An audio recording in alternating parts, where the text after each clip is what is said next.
Kitab Keluaran pasalnya yang ke-21 tentang hak budak Ibrani. Inilah peraturan-peraturan yang harus kau bawa ke depan mereka apabila engkau membeli seorang budak Ibrani, maka haruslah ia bekerja padamu 6 tahun lamanya. Tetapi pada tahun yang ke-7, ia diizinkan keluar sebagai orang merdeka dengan tidak membayar tebusan apa-apa. Jika ia datang seorang diri saja, maka keluar pun ia seorang diri. Jika ia mempunyai istri, maka istrinya itu diizinkan keluar bersama-sama dengan dia. Jika tuannya memberikan kepadanya seorang istri, dan perempuan itu melahirkan anak-anak lelaki atau perempuan, maka perempuan itu dengan anak-anaknya tetap menjadi kepunyaan tuannya, dan budak laki-laki itu harus keluar seorang diri. Tetapi jika budak itu dengan sungguh-sungguh berkata, "Aku cinta kepada tuanku, kepada istriku dan kepada anak-anakku, aku tidak mau keluar sebagai orang merdeka," maka haruslah tuannya itu membawanya menghadap Allah, lalu membawanya ke pintu atau ke tiang pintu, dan tuannya itu menusuk telinganya dengan penusuk, dan budak itu bekerja pada tuannya untuk seumur hidup. Apabila ada seorang menjual anaknya yang perempuan sebagai budak, maka perempuan itu tidak boleh keluar seperti cara budak-budak lelaki keluar. Jika perempuan itu tidak disukai tuannya yang telah menyediakannya bagi dirinya sendiri, maka haruslah tuannya itu mengizinkan ia ditebus. Tuannya itu tidak berhak untuk menjualnya kepada bangsa asing karena ia memungkiri janjinya kepada perempuan itu. Jika tuannya tidak menyediakannya bagi anaknya laki-laki, maka haruslah tuannya itu memperlakukannya seperti anak-anak perempuan berhak diperlakukan. Jika tuannya itu mengambil perempuan lain, ia tidak boleh mengurangi makanan perempuan itu, pakaiannya dan persetubuhan dengan dia.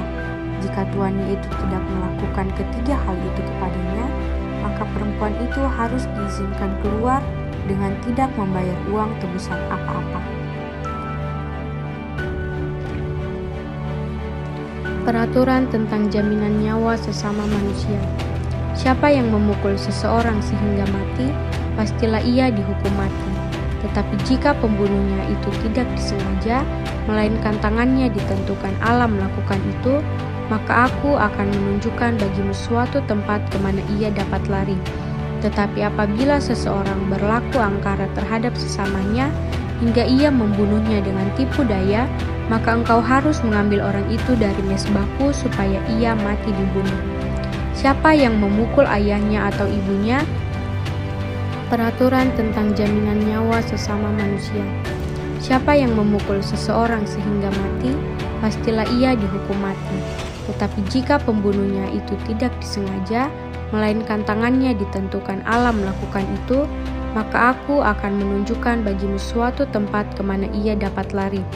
Tetapi apabila seseorang berlaku angkara terhadap sesamanya, hingga ia membunuhnya dengan tipu daya, maka engkau harus mengambil orang itu dari mezbahku supaya ia mati dibunuh. Siapa yang memukul ayahnya atau ibunya, pastilah ia dihukum mati. Siapa yang menculik seorang manusia, baik ia telah menjualnya, baik orang itu masih terdapat padanya, ia pasti dihukum mati. Siapa yang mengutuki ayahnya atau ibunya, ia pasti dihukum mati. Apabila ada orang bertengkar dan yang seorang memukul yang lain dengan batu atau dengan tinjunya, sehingga yang lain itu memang tidak mati, tetapi terpaksa berbaring di tempat tidur, maka orang yang memukul itu bebas dari hukumannya. Jika yang lain itu dapat bangkit lagi dan dapat berjalan di luar dengan memakai tongkat, hanya ia harus membayar kerugian orang yang lain itu karena terpaksa menganggur dan menanggung pengobatannya sampai sembuh.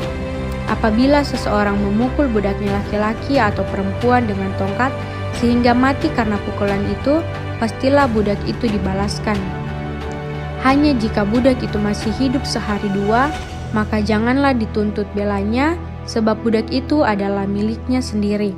Apabila ada orang berkelahi dan seorang dari mereka tertumbuk kepada seorang perempuan yang sedang mengandung, sehingga keguguran kandungan, tetapi tidak mendapat kecelakaan yang membawa maut, maka pastilah ia didenda sebanyak yang dikenakan oleh suami perempuan itu kepadanya, dan ia harus membayarnya menurut putusan hakim.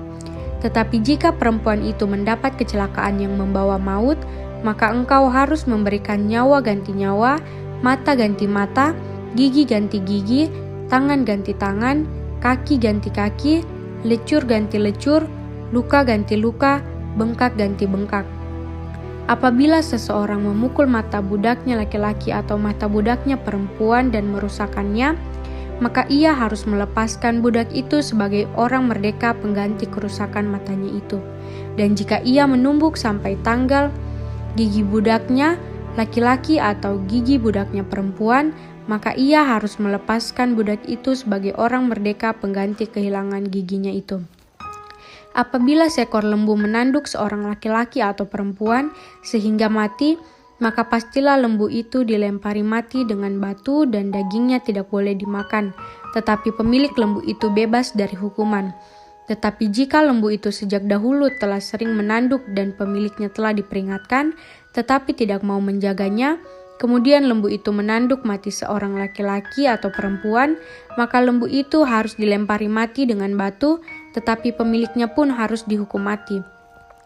Jika dibebankan kepada uang pendamaian, maka haruslah dibayarnya segala yang dibebankan kepadanya itu sebagai tebusan nyawanya. Kalau ditanduknya seorang anak laki-laki atau perempuan, maka pemiliknya harus diperlakukan menurut peraturan itu juga. Tetapi jika lembu itu menanduk seorang budak laki-laki atau perempuan, maka pemiliknya harus membayar 30 shikal perak kepada tuan budak itu, dan lembu itu harus dilempari mati dengan batu. Apabila seseorang membuka sumur atau apabila seseorang menggali sumur dengan tidak menutupnya, dan seekor lembu atau keledai jatuh ke dalamnya, maka pemilik sumur itu harus membayar ganti kerugian. Ia harus mengganti harga binatang itu dengan uang kepada pemiliknya, tetapi binatang yang mati itu menjadi kepunyaannya. Apabila lembu seseorang menanduk lembu orang lain sehingga mati, maka lembu yang hidup itu harus dijual, uangnya dibagi, dan binatang yang mati itu pun harus dibagi juga. Tetapi jikalau lembu itu terkenal telah sering menanduk sejak dahulu, dan walaupun demikian pemiliknya tidak mau menjaganya, maka ia harus membayar ganti kerugian sepenuhnya, lembu ganti lembu, tetapi binatang yang mati itu menjadi kepunyaannya. Kitab Keluaran pasalnya yang ke-22, peraturan tentang jaminan harta sesama manusia.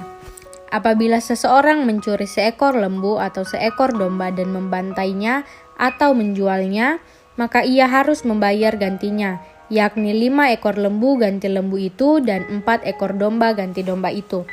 Jika seorang pencuri kedapatan waktu membongkar dan ia dipukul orang sehingga mati, maka si pemukul tidak berhutang darah. Tetapi jika pembunuhan itu terjadi setelah matahari terbit, maka ia berhutang darah. Pencuri itu harus membayar ganti kerugian sepenuhnya. Jika ia orang yang tak punya, ia harus dijual ganti apa yang dicurinya itu. Jika yang dicurinya itu masih terdapat padanya dalam keadaan hidup, baik lembu, keledai atau domba, maka ia harus membayar ganti kerugian 2 kali lipat. Apabila seseorang menggembalakan ternaknya di ladangnya atau di kebun anggurnya dan ternak itu dibiarkannya berjalan lepas, sehingga makan habis ladang orang lain, maka ia harus memberikan hasil yang terbaik dari ladangnya sendiri atau hasil yang terbaik dari kebun anggurnya sebagai ganti kerugian. Apabila ada api dinyalakan dan api itu menjilat semak duri, tetapi tumpukan gandum atau gandum yang belum dituai atau seluruh ladang itu ikut juga dimakan api, maka orang yang menyebabkan kebakaran itu harus membayar ganti kerugian sepenuhnya. Apabila seseorang menitipkan kepada temannya uang atau barang dan itu dicuri dari rumah orang itu, maka jika pencuri itu terdapat, ia harus membayar ganti kerugian 2 kali lipat. Jika pencuri itu tidak terdapat, maka tuan rumah harus pergi menghadap Allah untuk bersumpah bahwa ia tidak mengulurkan tangannya mengambil harta kepunyaan temannya. Dalam tiap-tiap perkara pertengkaran harta, baik tentang seekor lembu, tentang seekor keledai, tentang seekor domba, tentang sehelai pakaian, baik tentang barang apapun yang kehilangan, kalau seorang mengatakan, inilah kepunyaanku, maka perkara kedua orang itu harus dibawa ke hadapan Allah.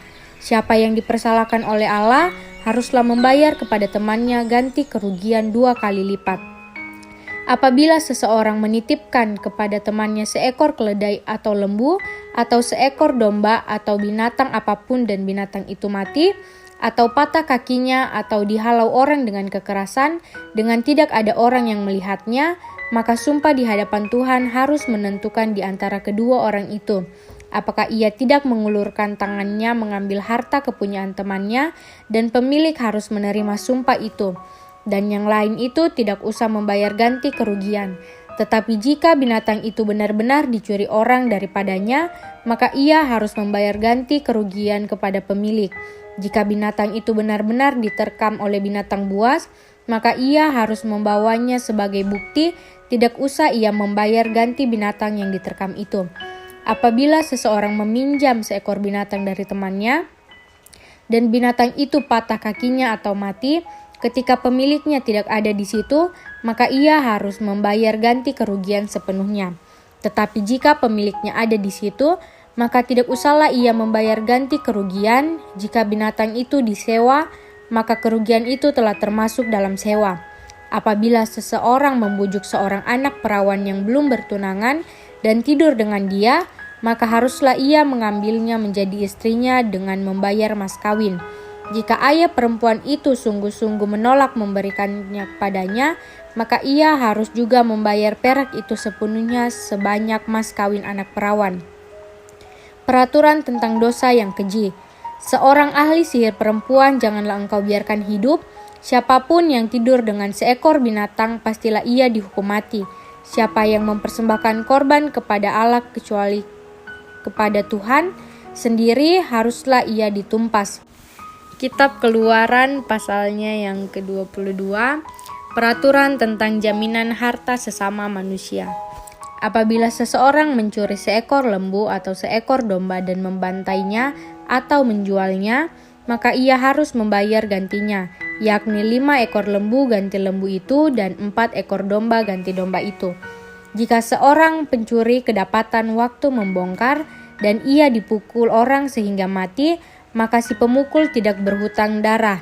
Tetapi jika pembunuhan itu terjadi setelah matahari terbit, maka ia berhutang darah. Pencuri itu harus membayar ganti kerugian sepenuhnya. Jika ia orang yang tak punya, ia harus dijual ganti apa yang dicurinya itu. Jika yang dicurinya itu masih terdapat padanya dalam keadaan hidup, baik lembu, keledai atau domba, maka ia harus membayar ganti kerugian 2 kali lipat. Apabila seseorang menggembalakan ternaknya di ladangnya atau di kebun anggurnya dan ternak itu dibiarkannya berjalan lepas sehingga makan habis ladang orang lain, maka ia harus memberikan hasil yang terbaik dari ladangnya sendiri atau hasil yang terbaik dari kebun anggurnya sebagai ganti kerugian. Apabila ada api dinyalakan dan api itu menjilat semak duri, tetapi tumpukan gandum atau gandum yang belum dituai atau seluruh ladang itu ikut juga dimakan api, maka orang yang menyebabkan kebakaran itu harus membayar ganti kerugian sepenuhnya. Apabila seseorang menitipkan kepada temannya uang atau barang dan itu dicuri dari rumah orang itu, maka jika pencuri itu terdapat, ia harus membayar ganti kerugian 2 kali lipat. Jika pencuri itu tidak terdapat, maka tuan rumah harus pergi menghadap Allah untuk bersumpah bahwa ia tidak mengulurkan tangannya mengambil harta kepunyaan temannya. Dalam tiap-tiap perkara pertengkaran harta, baik tentang seekor lembu, tentang seekor keledai, tentang seekor domba, tentang sehelai pakaian, baik tentang barang apapun yang kehilangan, kalau seorang mengatakan, inilah kepunyaanku, maka perkara kedua orang itu harus dibawa ke hadapan Allah. Siapa yang dipersalahkan oleh Allah haruslah membayar kepada temannya ganti kerugian 2 kali lipat. Apabila seseorang menitipkan kepada temannya seekor keledai atau lembu, atau seekor domba atau binatang apapun dan binatang itu mati, atau patah kakinya atau dihalau orang dengan kekerasan, dengan tidak ada orang yang melihatnya, maka sumpah di hadapan Tuhan harus menentukan di antara kedua orang itu. Apakah ia tidak mengulurkan tangannya mengambil harta kepunyaan temannya, dan pemilik harus menerima sumpah itu. dan yang lain itu tidak usah membayar ganti kerugian. Tetapi jika binatang itu benar-benar dicuri orang daripadanya, maka ia harus membayar ganti kerugian kepada pemilik. Jika binatang itu benar-benar diterkam oleh binatang buas, maka ia harus membawanya sebagai bukti, tidak usah ia membayar ganti binatang yang diterkam itu. Apabila seseorang meminjam seekor binatang dari temannya, dan binatang itu patah kakinya atau mati, ketika pemiliknya tidak ada di situ, maka ia harus membayar ganti kerugian sepenuhnya. Tetapi jika pemiliknya ada di situ, maka tidak usahlah ia membayar ganti kerugian. Jika binatang itu disewa, maka kerugian itu telah termasuk dalam sewa. Apabila seseorang membujuk seorang anak perawan yang belum bertunangan dan tidur dengan dia, maka haruslah ia mengambilnya menjadi istrinya dengan membayar mas kawin. Jika ayah perempuan itu sungguh-sungguh menolak memberikannya kepadanya, maka ia harus juga membayar perak itu sepenuhnya sebanyak mas kawin anak perawan. Peraturan tentang dosa yang keji. Seorang ahli sihir perempuan janganlah engkau biarkan hidup. Siapapun yang tidur dengan seekor binatang, pastilah ia dihukum mati. Siapa yang mempersembahkan korban kepada Allah kecuali kepada Tuhan sendiri, haruslah ia ditumpas. Peraturan tentang orang-orang yang tidak mampu. Janganlah kau tindas atau kau tekan seorang orang asing, sebab kamu pun dahulu adalah orang asing di tanah Mesir. Seseorang janda atau anak yatim janganlah kamu tindas. Jika engkau memang menindas mereka ini, tentulah aku akan mendengarkan seruan mereka. Jika mereka berseru-seru kepadaku dengan nyaring, maka murkaku akan bangkit dan aku akan membunuh kamu dengan pedang, sehingga istri-istrimu menjadi janda dan anak-anakmu menjadi yatim. Jika engkau meminjamkan uang kepada salah seorang dari umatku, orang yang miskin di antaramu, maka janganlah engkau berlaku sebagai seorang penagih hutang terhadap dia. Janganlah kamu bebankan bunga uang kepadanya. Jika engkau sampai mengambil jubah temanmu sebagai gadai, maka haruslah engkau mengembalikannya kepadanya sebelum matahari terbenam. Sebab hanya itu saja penutup tubuhnya, itulah pemalut kulitnya, pakai apakah ia pergi tidur. Maka apabila ia berseru-seru kepadaku, aku akan mendengarkannya, sebab aku ini pengasih. Berbagai-bagai peraturan. Janganlah engkau mengutuki Allah dan janganlah engkau menyumpahi seorang pemuka di tengah-tengah bangsamu. Janganlah lalai mempersembahkan hasil gandummu dan hasil anggurmu. Yang sulung dari anak-anakmu lelaki haruslah kau persembahkan kepadaku. Demikian juga harus kau perbuat dengan lembu sapimu dan dengan kambing dombamu. 7 hari lamanya anak-anak binatang itu harus tinggal pada induknya. Tetapi pada hari yang ke-8 haruslah kau persembahkan binatang-binatang itu kepadaku. Haruslah kamu menjadi orang-orang kudus bagiku. Daging ternak yang diterkam di padang oleh binatang buas janganlah kamu makan, tetapi haruslah kamu lemparkan kepada anjing.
kitab Keluaran pasalnya yang ke-24, upacara pengikatan perjanjian antara Tuhan dengan bangsa Israel.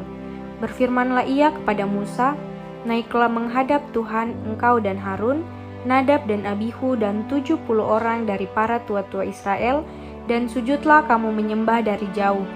Hanya Musa sendirilah yang mendekat kepada Tuhan, tetapi mereka itu tidak boleh mendekat, dan bangsa itu tidak boleh naik bersama-sama dengan dia.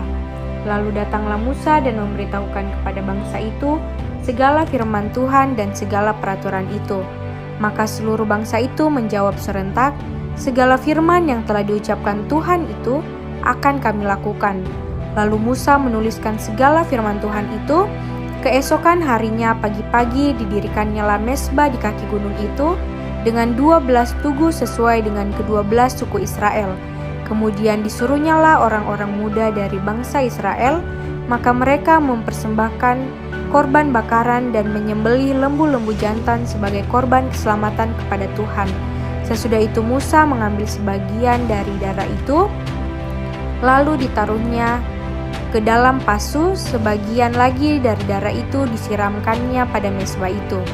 Diambilnyalah kitab perjanjian itu, lalu dibacakannya dengan didengar oleh bangsa itu, dan mereka berkata, "Segala firman Tuhan akan kami lakukan dan akan kami dengarkan."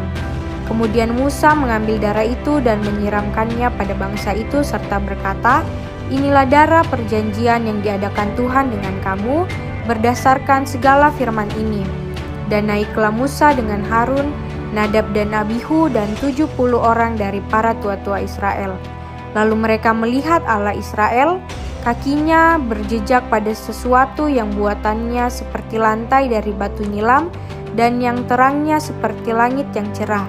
Tetapi kepada pemuka-pemuka orang Israel itu tidaklah diulurkannya tangannya.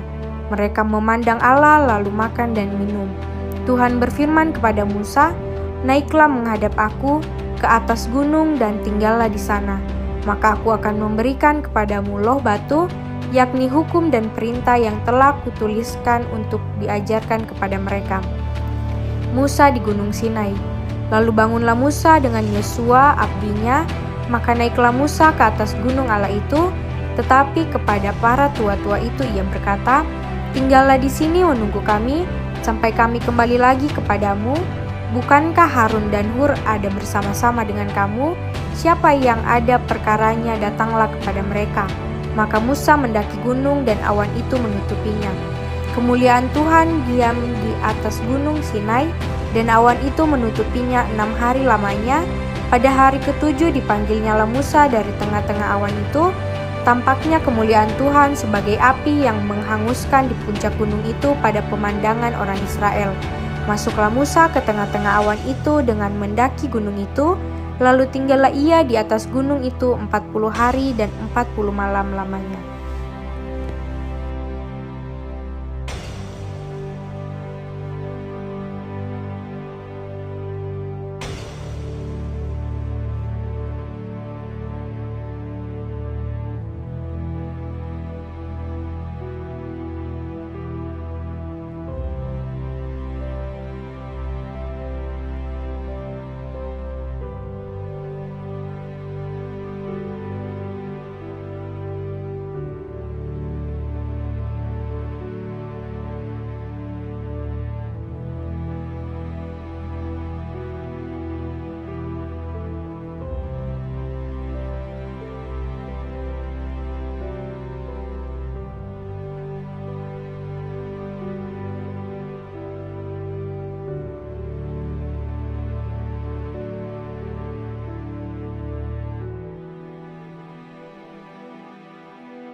kitab Keluaran pasalnya yang ke-26 mengenai kemah suci. Kemah suci itu haruslah kau buat dari 10 tenda dari lenan halus yang dipintal benangnya dan dari kain ungu tua, kain ungu muda dan kain kermisi. Dengan ada kerupnya, buatan ahli tenun. Haruslah kau buat semuanya itu. Panjang tiap-tiap tenda haruslah 28 hasta dan lebar tiap-tiap tenda 4 hasta. Segala tenda itu harus sama ukurannya.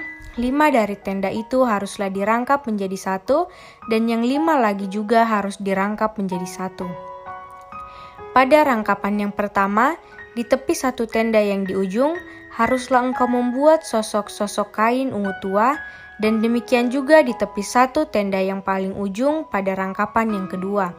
50 sosok harus kau buat pada tenda yang 1 dan 50 sosok pada tenda yang di ujung pada rangkapan yang kedua, sehingga sosok-sosok itu tepat berhadapan satu sama lain. Dan haruslah engkau membuat 50 kaitan emas dan menyambung tenda-tenda kemah suci yang satu dengan yang lain dengan memakai kaitan itu sehingga menjadi satu.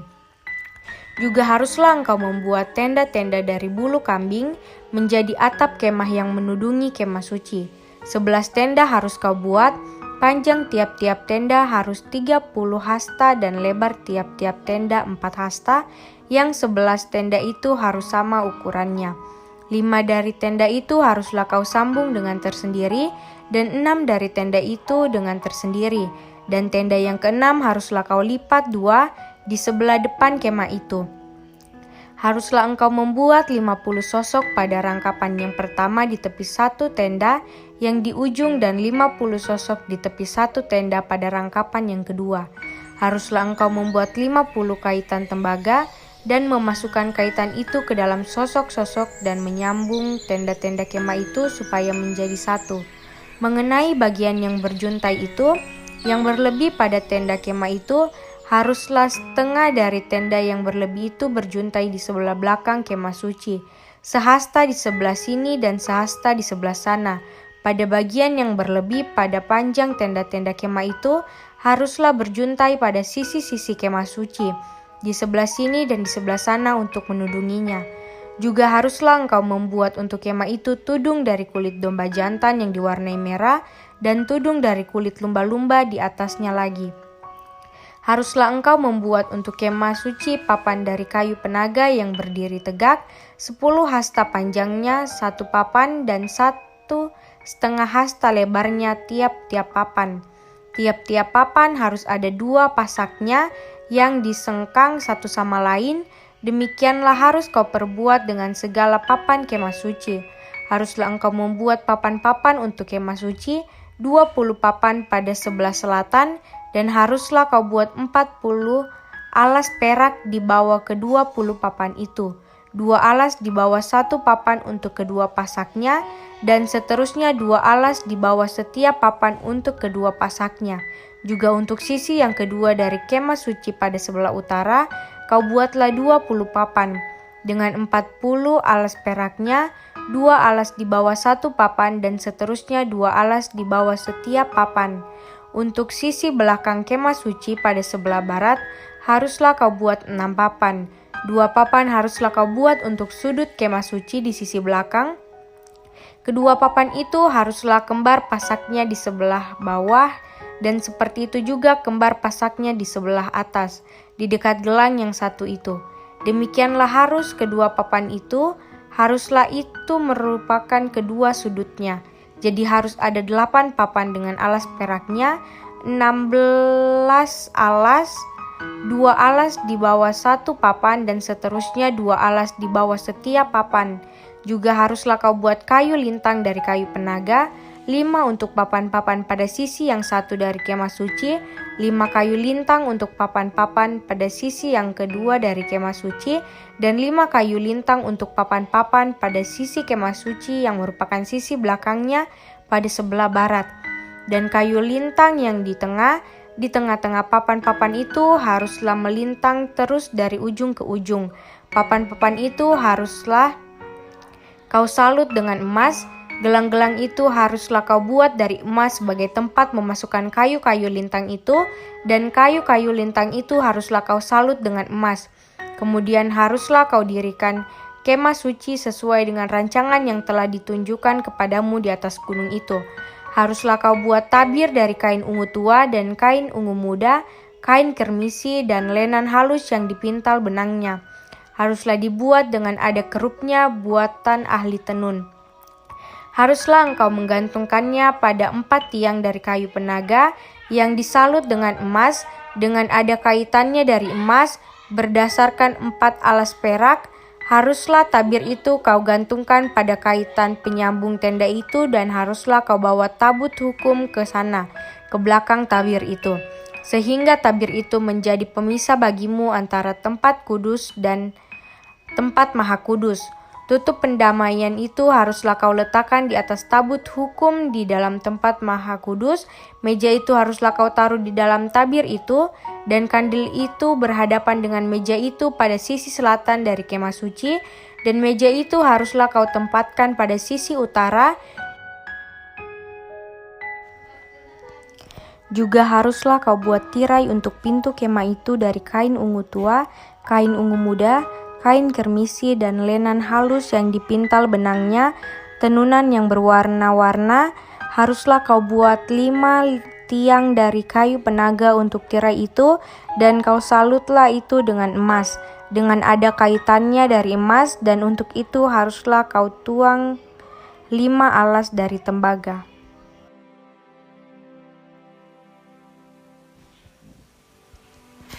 Kitab Keluaran pasalnya yang ke-27 mengenai mezbah korban bakaran. Haruslah engkau membuat mezbah dari kayu penaga, 5 hasta panjangnya dan 5 hasta lebarnya, sehingga mezbah itu 4 persegi, tetapi 3 hasta tingginya. Haruslah engkau membuat tanduk-tanduknya pada keempat sudutnya.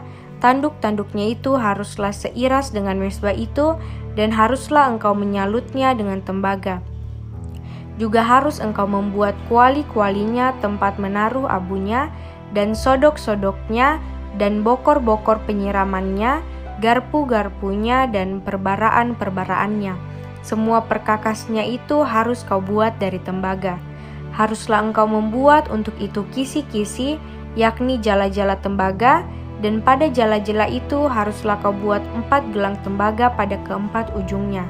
Haruslah engkau memasang jala-jala itu di bawah jalur mezbah itu, mulai dari sebelah bawah, sehingga jala-jala itu sampai setengah tinggi mezbah itu. Haruslah engkau membuat kayu-kayu pengusung untuk mezbah itu, kayu-kayu pengusung dari kayu penaga, dan menyalutnya dengan tembaga. Kayu-kayu pengusungnya itu haruslah dimasukkan ke dalam gelang-gelang itu, dan kayu-kayu pengusung itu haruslah ada pada kedua rusuk mezbah itu waktu mezbah itu diangkut. Mezbah itu harus kau buat berongga dan dari papan, seperti yang ditunjukkan kepadamu di atas gunung itu. Demikianlah harus dibuat mezbah itu. Mengenai pelataran, haruslah engkau membuat pelataran kemah suci. Untuk pelataran itu pada sebelah selatan harus dibuat layar dari lenan halus yang dipintal benangnya, 100 hasta panjangnya pada sisi yang satu itu. Tiang-tiangnya harus ada 20, dan alas-alas tiang itu harus 20 dari tembaga, tetapi kaitan-kaitan tiang itu dan penyambung-penyambungnya harus dari perak. Demikian juga pada sebelah utara, pada panjangnya harus ada layar yang 100 hasta panjangnya, tiang-tiangnya harus ada 20 dan alas-alas tiang itu harus 20 dari tembaga. Tetapi kaitan-kaitan tiang itu dan penyambung-penyambungnya harus dari perak. Dan pada lebar pelataran itu pada sebelah barat harus ada layar yang 50 hasta dengan 10 tiangnya dan 10 alas tiang itu. Lebar pelataran itu yaitu bagian muka pada sebelah timur harus 50 hasta, yakni 15 hasta layar untuk sisi yang satu di samping pintu gerbang itu dengan 3 tiangnya dan 3 alas tiang itu. Dan juga untuk sisi yang kedua di samping pintu gerbang itu 15 hasta layar dengan 3 tiangnya dan 3 alas tiang itu.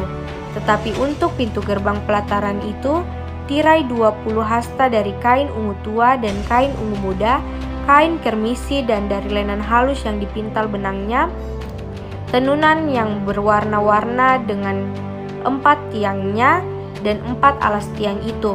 Segala tiang yang mengelilingi pelataran itu haruslah dihubungkan dengan penyambung-penyambung perak, dan kaitan-kaitannya harus dari perak, dan alas-alasnya dari tembaga.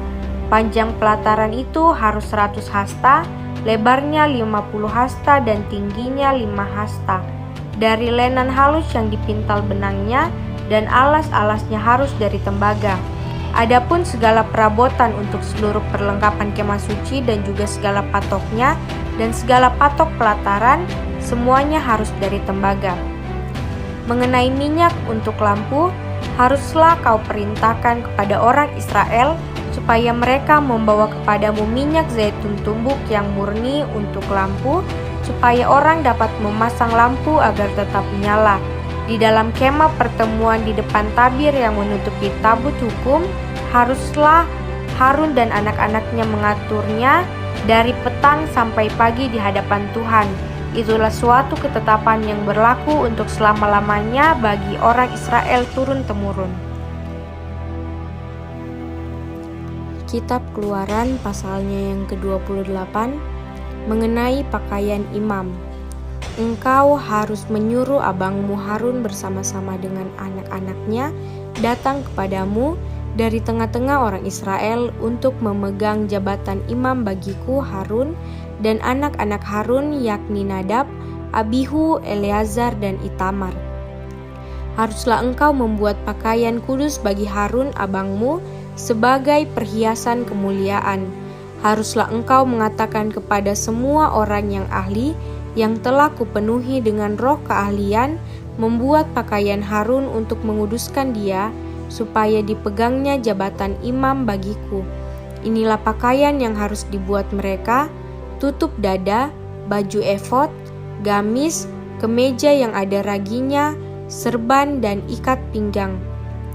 Demikianlah mereka harus membuat pakaian kudus bagi Harun abangmu dan bagi anak-anaknya, supaya ia memegang jabatan imam bagiku. Untuk itu haruslah mereka mengambil emas, kain ungu tua dan kain ungu muda, kain kermisi dan lenan halus. Baju efod itu harus dibuat mereka dari emas, kain ungu tua dan kain ungu muda, kain kermisi dan lenan halus yang dipintal benangnya, buatan seorang ahli. Haruslah ada pada baju efod itu 2 tutup bahu yang disambung kepadanya, pada kedua ujungnya lah harus baju efod itu disambung. Sabuk pengikat yang ada pada baju efod itu haruslah sama buatannya dan seiras dengan baju efod itu, yakni dari emas, kain ungu tua, kain ungu muda, kain kermisi, dan lenan halus yang dipintal benangnya. Haruslah kau ambil 2 permata krisopras dan mengukirkan nama para anak Israel pada permata itu, 6 dari nama mereka itu pada permata yang pertama, dan ke-6 nama lagi pada permata yang kedua, menurut urutan kelahirannya. Seperti buatan seorang pengasah permata, diukirkan seperti materai. Demikianlah harus kau ukirkan pada kedua permata itu nama para anak Israel. Dililit dengan ikat emas harus kau buat permata itu. Kemudian haruslah kau taruh kedua permata itu pada kedua tutup bahu baju efod sebagai permata peringatan untuk mengingat orang Israel. Maka ke hadapan Tuhan haruslah Harun membawa nama mereka di atas kedua tutup bahunya menjadi tanda peringatan. Haruslah kau buat ikat emas, dan 2 untai dari emas murni sebagai utas haruslah kau buat itu, yang buatannya sebagai tali berjalin, dan haruslah kau pasang untai berjalin itu pada ikat itu. Haruslah engkau membuat tutup dada pernyataan keputusan, buatan seorang ahli. Buatannya sama dengan baju efod. Demikianlah harus engkau membuatnya, yakni dari emas, kain ungu tua, kain ungu muda, kain kermisi, dan lenan halus yang dipintal benangnya haruslah engkau membuatnya. Haruslah itu 4 persegi, lipat 2, sejengkal panjangnya dan sejengkal lebarnya. Haruslah kau tata itu dengan permata tatahan, 4 jajar permata, permata yaspis merah, krisolit, malakit.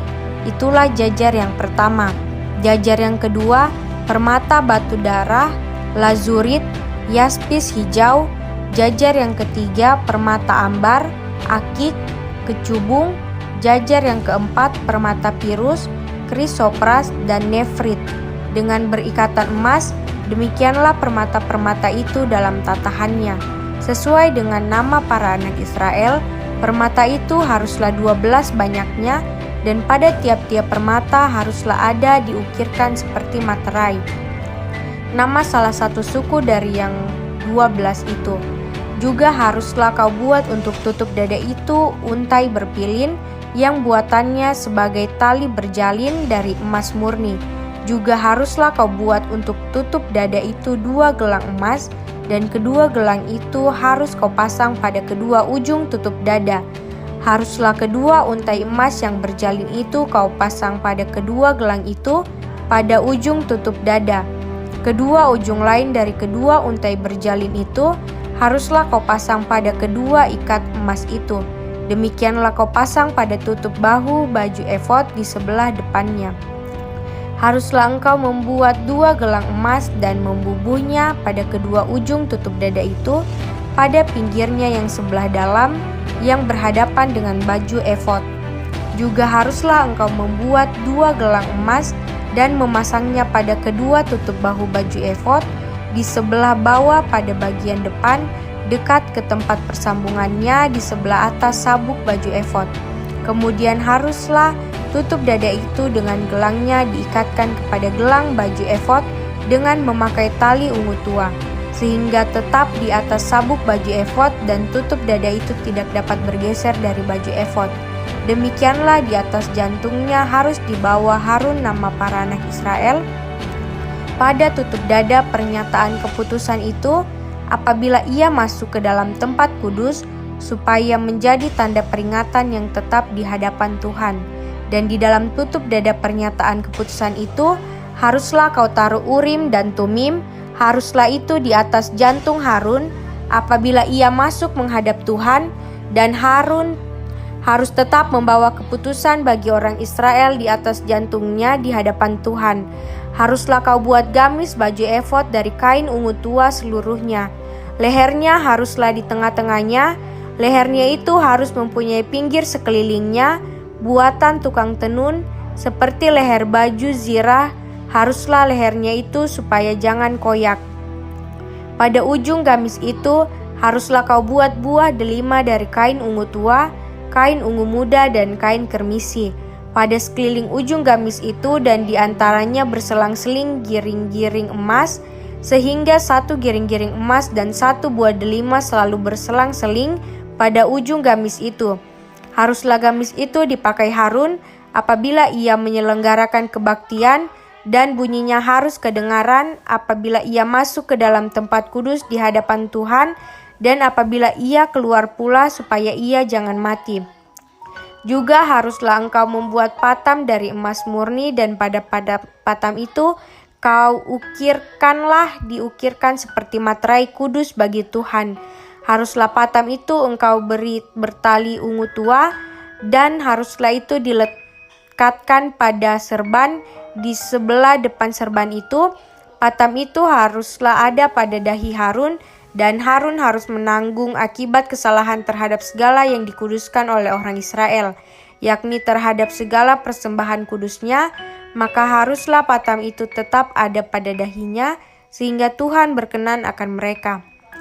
Haruslah engkau menenun kemeja dengan ada raginya dari lenan halus, dan membuat serban dari lenan halus, dan haruslah kau buat ikat pinggang dari tenunan yang berwarna-warna.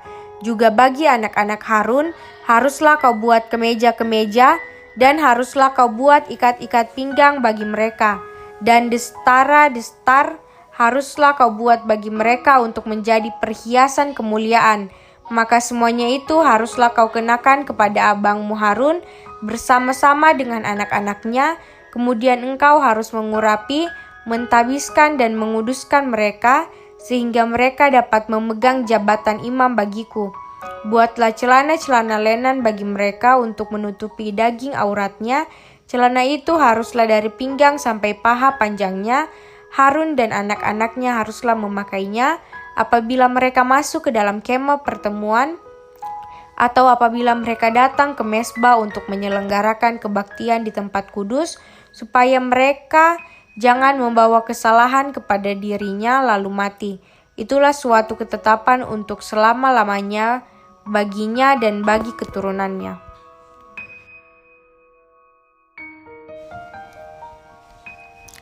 Kitab Keluaran pasalnya yang ke-29 mengenai pentabisan Harun dan anak-anaknya. Inilah yang harus kau lakukan kepada mereka untuk menguduskan mereka, supaya mereka memegang jabatan imam bagiku. Ambillah seekor lembu jantan muda dan 2 ekor domba jantan yang tidak bercela. Roti yang tidak beragi dan roti bundar yang tidak beragi yang diolah dengan minyak, dan roti tipis yang tidak beragi yang diolesi dengan minyak. Dari tepung gandum yang terbaik haruslah kau buat semuanya itu. Kau taruhlah semuanya dalam sebuah bakul, dan kau persembahkanlah semuanya dalam bakul itu. Demikian juga lembu jantan dan kedua domba jantan itu. Lalu kau suruhlah Harun dan anak-anaknya datang ke pintu kemah pertemuan, dan haruslah engkau membasuh mereka dengan air. Kemudian kau ambillah pakaian itu, lalu kau kenakanlah kepada Harun kemeja, gamis baju efod dan baju efod serta tutup dada. Kau kebatkanlah sabuk baju efod kepadanya. Kau taruhlah serban di kepalanya dan jamang yang kudus kau bubuh pada serban itu.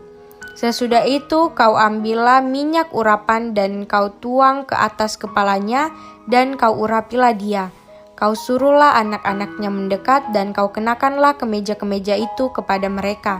Kau ikatkanlah ikat pinggang kepada mereka, kepada Harun dan anak-anaknya, dan kau lilitkanlah destar itu kepada kepala mereka, maka merekalah yang akan memegang jabatan imam.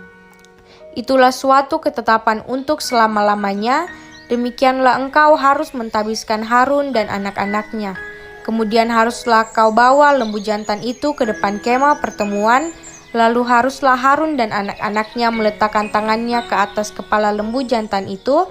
Haruslah kau sembelih lembu jantan itu di hadapan Tuhan di depan pintu kemah pertemuan. Haruslah kau ambil sedikit dari darah lembu jantan itu dan kau bubuh dengan jarimu pada tanduk-tanduk mezbah, dan segala darah selebihnya haruslah kau curahkan pada bagian bawah mezbah. Kemudian kau ambillah segala lemak yang menutupi isi perut, umbai hati, kedua buah pinggang, dan segala lemak yang melekat padanya, dan kau bakarlah di atas mezbah. Tetapi daging lembu jantan itu, kulitnya dan kotorannya haruslah kau bakar habis dengan api di luar perkemahan. Itulah korban penghapus dosa. Kemudian haruslah kau ambil domba jantan yang satu. Lalu haruslah Harun dan anak-anaknya meletakkan tangannya ke atas kepala domba jantan itu. Haruslah kau sembelih domba jantan itu dan kau ambillah darahnya dan kau siramkan pada mezbah sekelilingnya. Haruslah kau potong-potong domba jantan itu menurut bagian-bagian tertentu. Kau basuhlah isi perutnya dan betis-betisnya, dan kau taruh itu di atas potongan-potongannya dan di atas kepalanya. Kemudian haruslah kau bakar seluruh domba jantan itu di atas mezbah. Itulah korban bakaran, suatu persembahan yang harum bagi Tuhan, yakni suatu korban api-apian bagi Tuhan.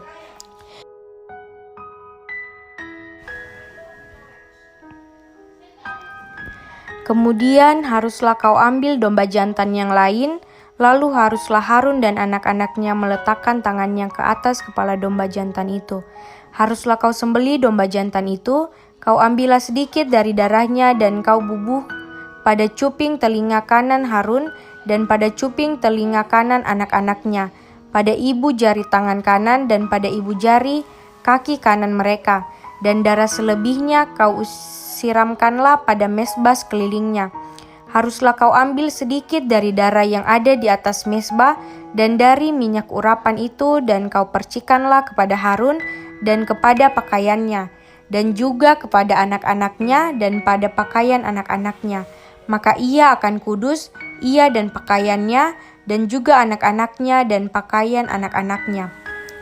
Dari domba jantan itu haruslah kau ambil lemaknya, ekornya yang berlemak, lemak yang menutupi isi perutnya, umbai hatinya, kedua buah pinggangnya, lemak yang melekat padanya, paha kanannya, sebab itulah domba jantan persembahan pentabisan. Kau ambillah juga 1 keping roti, 1 roti bundar yang berminyak, dan 1 roti tipis dari dalam bakul berisi roti yang tidak beragi, yang ada di hadapan Tuhan. Haruslah kau taruh seluruhnya ke atas telapak tangan Harun dan ke atas telapak tangan anak-anaknya, dan haruslah kau persembahkan semuanya sebagai persembahan ujukan di hadapan Tuhan. Kemudian haruslah kau ambil semuanya dari tangan mereka, dan kau bakar di atas mezbah, yaitu di atas korban bakaran, sebagai persembahan yang harum di hadapan Tuhan. Itulah suatu korban api-apian bagi Tuhan. Selanjutnya, haruslah kau ambil dada dari domba jantan yang adalah bagi pentabisan Harun, dan kau persembahkan sebagai persembahan unjukan di hadapan Tuhan, dan itulah bagian untukmu. Demikianlah harus kau kuduskan dada persembahan unjukan dan paha persembahan khusus yang dipersembahkan dari domba jantan yang adalah bagi pentabisan Harun dan anak-anaknya. Itulah yang menjadi bagian untuk Harun dan anak-anaknya menurut ketetapan yang berlaku untuk selama-lamanya bagi orang Israel. Sebab inilah suatu persembahan khusus, maka haruslah itu menjadi persembahan khusus dari pihak orang Israel yang diambil dari korban keselamatan mereka dan menjadi persembahan khusus mereka bagi Tuhan. Pakaian kudus kepunyaan Harun itu haruslah turun kepada anak-anaknya yang kemudian, supaya mereka memakainya apabila mereka diurapi dan ditabiskan. 7 hari lamanya haruslah pakaian itu dikenakan oleh imam penggantinya dari antara anak-anaknya yang akan masuk ke dalam kemah pertemuan untuk menyelenggarakan kebaktian di tempat kudus. Domba jantan persembahan pentabisan itu haruslah kau ambil dan dagingnya kau masak pada suatu tempat yang kudus. Haruslah Harun dan anak-anaknya memakan daging domba jantan itu serta roti yang ada di dalam bakul di depan pintu kemah pertemuan. Haruslah mereka memakan semuanya itu yang dipakai untuk mengadakan pendamaian pada waktu mereka ditabiskan dan dikuduskan. Tetapi orang awam janganlah memakannya, sebab persembahan kudus semuanya itu. Jika ada yang tinggal dari daging persembahan pentabisan dan dari roti itu sampai pagi, haruslah kau bakar habis yang tinggal itu dengan api. Janganlah dimakan, sebab persembahan kudus semuanya itu. Maka haruslah kau perbuat demikian kepada Harun dan kepada anak-anaknya, tepat seperti yang kuperintahkan kepadamu. Selama 7 hari haruslah kau tabiskan mereka. Tiap-tiap hari haruslah engkau mengolah seekor lembu jantan menjadi korban penghapus dosa untuk mengadakan pendamaian, dan haruslah kau sucikan mezbah itu dengan mengadakan pendamaian baginya. Haruslah engkau mengurapinya untuk menguduskannya. 7 hari lamanya haruslah engkau mengadakan pendamaian bagi mezbah itu.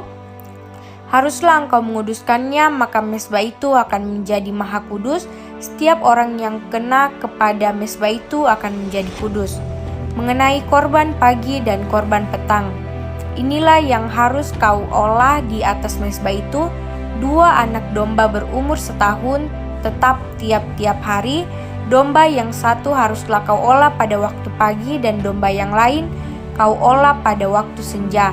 Dan beserta domba yang satu kau olah 1/10 eva tepung yang terbaik dengan minyak tumbuk 1/4 hin, dan korban curahan dari 1/4 hin anggur. Domba yang lain haruslah kau olah pada waktu senja, sama seperti korban sajian dan korban curahannya. Pada waktu pagi harus engkau mengolahnya sebagai persembahan yang harum, suatu korban api-apian bagi Tuhan, suatu korban bakaran yang tetap di antara kamu turun-temurun di depan pintu kemah pertemuan di hadapan Tuhan. Sebab di sana aku akan bertemu dengan kamu untuk berfirman kepadamu. Di sanalah aku akan bertemu dengan orang Israel, dan tempat itu akan dikuduskan oleh kemuliaanku. Aku akan menguduskan kemah pertemuan dan mezbah itu. Lalu Harun dan anak-anaknya akan kukuduskan supaya mereka memegang jabatan imam bagiku. Aku akan diam di tengah-tengah orang Israel dan aku akan menjadi Allah mereka. Maka mereka akan mengetahui bahwa akulah Tuhan Allah mereka yang telah membawa mereka keluar dari tanah Mesir, supaya aku diam di tengah-tengah mereka. Akulah Tuhan Allah mereka.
Kitab Keluaran pasalnya yang ke-30 mengenai mesbah pembakaran ukupan. Haruslah kau buat mesbah tempat pembakaran ukupan, haruslah kau buat itu dari kayu penaga, sehasta panjangnya dan sehasta lebarnya, sehingga menjadi 4 persegi, tetapi haruslah 2 hasta tingginya, tanduk-tanduknya haruslah seiras dengan mesbah itu. Haruslah kau salut itu dengan emas murni, bidang atasnya dan bidang-bidang sisinya sekelilingnya, serta tanduk-tanduknya haruslah kau buat bingkai emas sekelilingnya. Haruslah kau buat 2 gelang emas untuk mesbah itu di bawah bingkainya. Pada kedua rusuknya haruslah kau buat gelang itu, pada kedua bidang sisinya, dan haruslah gelang itu menjadi tempat memasukkan kayu pengusung, supaya dengan itu mesbah dapat diangkut. Haruslah kau buat kayu pengusung itu dari kayu penaga, dan kau salutlah dengan emas. Haruslah kau taruh tempat pembakaran itu di depan tabir penutup tabut hukum, di depan tutup pendamaian yang di atas loh hukum, di mana aku akan bertemu dengan engkau. Di atasnya haruslah Harun membakar ukupan dari wangi-wangian tiap-tiap pagi. Apabila ia membersihkan lampu-lampu, haruslah ia membakarnya. Juga apabila Harun memasang lampu-lampu itu pada waktu senja, haruslah ia membakarnya sebagai ukupan yang tetap di hadapan Tuhan di antara kamu turun-temurun. Di atas mezbah itu janganlah kamu persembahkan ukupan yang lain, ataupun korban bakaran, ataupun korban sajian, juga korban curahan janganlah kamu curahkan di atasnya. Sekali setahun haruslah Harun mengadakan pendamaian di atas tanduk-tanduknya dengan darah korban penghapus dosa. Pembawa pendamaian haruslah ia sekali setahun mengadakan pendamaian bagi mezbah itu di antara kamu turun-temurun. Itulah barang maha kudus bagi Tuhan. Mengenai persembahan khusus pada waktu pendaftaran orang Israel, Tuhan berfirman kepada Musa, apabila engkau menghitung jumlah orang Israel pada waktu mereka didaftarkan, maka haruslah mereka masing-masing mempersembahkan kepada Tuhan uang pendamaian karena nyawanya pada waktu orang mendaftarkan mereka, supaya jangan ada tula di antara mereka pada waktu pendaftarannya itu. Inilah yang harus dipersembahkan tiap-tiap orang yang akan termasuk orang-orang yang terdaftar itu, setengah shikal ditimbang menurut shikal kudus. Shikal ini 20 gera beratnya. Setengah shikal itulah persembahan khusus kepada Tuhan.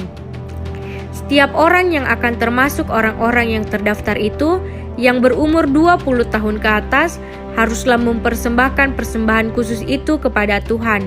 Orang kaya janganlah mempersembahkan lebih, dan orang miskin janganlah mempersembahkan kurang dari setengah shikal itu pada waktu dipersembahkan persembahan khusus itu kepada Tuhan untuk mengadakan pendamaian bagi nyawa kamu sekalian.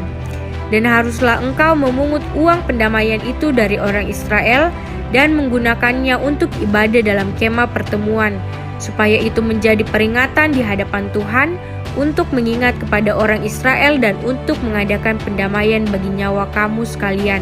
Berfirmanlah Tuhan kepada Musa mengenai bejana pembasuhan. Haruslah engkau membuat bejana dan juga alasnya dari tembaga untuk pembasuhan, dan kau tempatkanlah itu antara kemah pertemuan dan mezbah, dan kau taruhlah air ke dalamnya. Maka Harun dan anak-anaknya haruslah membasuh tangan dan kaki mereka dengan air dari dalamnya. Apabila mereka masuk ke dalam kemah pertemuan, haruslah mereka membasuh tangan dan kaki dengan air, supaya mereka jangan mati. Demikian juga apabila mereka datang ke mezbah itu untuk menyelenggarakan kebaktian dan untuk membakar korban api-apian bagi Tuhan, haruslah mereka membasuh tangan dan kaki mereka, supaya mereka jangan mati. Itulah yang harus menjadi ketetapan bagi mereka untuk selama-lamanya, bagi dia dan bagi keturunannya turun-temurun. Berfirmanlah Tuhan kepada Musa mengenai minyak urapan yang kudus. Ambillah rempah-rempah pilihan, mur tetesan 500 shikal, dan kayu manis yang harum setengah dari itu, yakni 250 shikal, dan tebu yang baik 250 shikal, dan kayu teja 500 shikal, ditimbang menurut shikal kudus, dan minyak zaitun 1 hin. Haruslah kau buat semuanya itu menjadi minyak urapan yang kudus, suatu campuran rempah-rempah yang dicampur dengan cermat, seperti buatan seorang tukang campur rempah-rempah. Itulah yang harus menjadi minyak urapan yang kudus. Haruslah engkau mengurapi dengan itu kemah pertemuan dan tabut hukum, meja dengan segala perkakasnya, kandil dengan perkakasnya, dan mezbah pembakaran ukupan, mezbah korban bakaran dengan segala perkakasnya, bejana pembasuhan dengan alasnya. Haruslah kau kuduskan semuanya sehingga menjadi maha kudus. Setiap orang yang kena kepadanya akan menjadi kudus. Engkau harus juga mengurapi dan menguduskan Harun dan anak-anaknya, supaya mereka memegang jabatan imam bagiku, dan kepada orang Israel haruslah kau katakan demikian. Inilah yang harus menjadi minyak urapan yang kudus bagimu di antara kamu turun-temurun. Kepada badan orang biasa janganlah minyak itu dicurahkan, dan janganlah kau buat minyak yang semacam itu dengan memakai campuran itu juga. Itulah minyak yang kudus, dan haruslah itu kudus bagimu. orang yang mencampur rempah-rempah menjadi minyak yang semacam itu, atau yang memubuhnya pada badan orang awam, haruslah dilenyapkan dari antara bangsanya. Mengenai ukupan yang kudus, berfirmanlah Tuhan kepada Musa, ambillah wangi-wangian yakni getah damar, kulit lokam dan getah rasa mala, wangi-wangian itu serta kemenyan yang tulen, masing-masing sama banyaknya. Semuanya itu haruslah kau buat menjadi ukupan, suatu campuran rempah-rempah, seperti buatan seorang tukang campur rempah-rempah, digarami murni kudus. Sebagian dari ukupan itu haruslah kau giling sampai halus, dan sedikit daripadanya kau letakkanlah di hadapan tabut hukum di dalam kemah pertemuan, di mana aku akan bertemu dengan engkau, haruslah itu maha kudus bagimu. Dan tentang ukupan yang harus kau buat menurut campuran yang seperti itu juga, janganlah kamu buat bagi kamu sendiri. Itulah bagian untuk Tuhan yang kudus bagimu. Orang yang akan membuat minyak yang semacam itu dengan maksud untuk menghirup baunya, haruslah dilenyapkan dari antara bangsanya.